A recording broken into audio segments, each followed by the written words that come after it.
আজকে আল্লাহ শুকরিয়া আদায় করছি ২৬ দিনের মাথায় বা ২৭ দিনের মাথায় আমাদের উপর যে জুলুম করা হয়েছিল, সর্বশেষ জুলুম আমাদেরকে নিষিদ্ধ করে, সেটা ইতিমধ্যে প্রত্যাহার হয়েছে। আলহামদুলিল্লাহ। এটার এই স্টিগমাটা সর্বশেষ আমাদেরকে কেন দেওয়া হয়েছিল? আন্দোলনটাকে ডাইভার্ট করার জন্য, ইস্যু ডাইভার্ট করার জন্য। হয়তো বা কেউ কেউ চেয়েছিলেন যে এরকম কিছু একটা করলে জামাতে ইসলামী তার সমস্ত শক্তি নিয়ে রাস্তায় নামবে, প্রতিবাদ করবে, তখন অন্য কিছু হবে এটাকে কেন্দ্র করে, এবং যে মূল ইস্যুর স্রোতধারা তৈরি হয়েছিল এটা তখন ওইদিকে চলে যাবে, এই ইস্যুটা চাপা পড়বে। আমাদের দেশে কয়েক বছর ধরে আমরা শুনে আসছি যে এক ইস্যুতে আরেক ইস্যু চাপা পড়ে যায়। এটা হয়তো চাপা দেওয়ার মতো একটা জায়গা থেকে এটা হয়ে থাকতে পারে। যারা করেছেন তারা ভালো জানেন। আপনাদেরকে সাক্ষী রেখে বলছি যে রাজনৈতিক দল হিসাবে কারো প্রতি আমাদের কোনো ক্ষোভ নেই, আমরা সবাইকে ক্ষমা করে দিলাম। কিন্তু যিনি সুনির্দিষ্ট ক্রাইম কমিট করেছেন, যিনি পারপিট্রেটর, তার ওই নির্দিষ্ট ক্রাইমের শাস্তি, সেটা আমার সাথে হোক, আপনার সাথে হোক, যার সাথে হোক, তাকে পেতে হবে।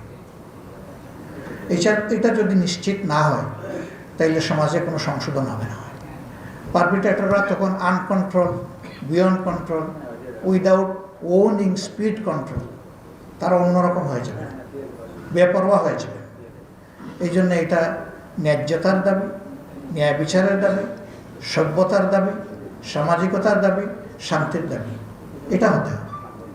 সেই ক্ষেত্রে যারা ব্যক্তিমরা যদি তারা কোনো সঙ্গত উদ্যোগ নেন, সেই উদ্যোগে সকল রাজনৈতিক, সামাজিক, সাংস্কৃতিক, সাংবাদিক সকলের তাদেরকে সাপোর্ট করা দরকার। কিন্তু তারা অসঙ্গত কিছু হলে আমরা তাদের সাথে নেই। গণহারে একটা মামলায়, একটা হত্যা মামলায় ৫০০ জনকে আসামি করা, এটা কতটুকু যৌক্তিক, এটা নিয়ে শতবার আমাদের চিন্তা করা উচিত। তাহলে কিন্তু এর আড়ালে মূল ব্যক্তিটি কিন্তু বেঁচে যাওয়ার সুযোগ তৈরি হয়ে যাচ্ছে। আমরা আমাদের সংগঠনকে বলেছি, ঠিক আছে আমরা সবার চাইতে মজলুম বেশি, কিন্তু অত মামলার আমাদের প্রয়োজন নেই। সিম্বলিক কিছু মামলাই মানুষের শিক্ষার জন্য যথেষ্ট। কিন্তু সেই মামলায় একজনও নিরপরাধ মানুষ যাতে আমাদের মামলার অভিযুক্ত না হয়, সেইভাবে শতভাগ আমাদেরকে নিশ্চিত হতে হবে। ১০ জন ঠিক আছে, একজন বেঠিক, এই একজনের উপর যদি আমরা করি এটা জুলুম হবে। আমরা এই জুলুম করতে চাই না। এরপরে যদি আমাদের অনিচ্ছা সত্ত্বে কোনো ভুল হয়ে যায়, আপনাদের কারো ধরা পড়ে, আমাদেরকে ধরে দিবেন, আমরা সংশোধিত হওয়ার কথা দিচ্ছি। আমরা হিংসার রাজনীতির কবর চাই, এটা আর মাথা ছাড়া দিয়ে না হোক। বিভক্তির রাজনীতির কবর চাই, এটাও মাথা ছাড়া দিয়ে না হোক। কোনো বিষয়ে আমরা জাতির বিভক্তি চাই না। আমরা সকল ক্ষেত্রেই আমরা চাই যে আমাদের জাতীয় ঐক্যবদ্ধ থাকুক। আপনাদের দোয়া চাই, পরামর্শ চাই, সমালোচনা চাই, ভালোবাসা চাই, সাহায্য চাই।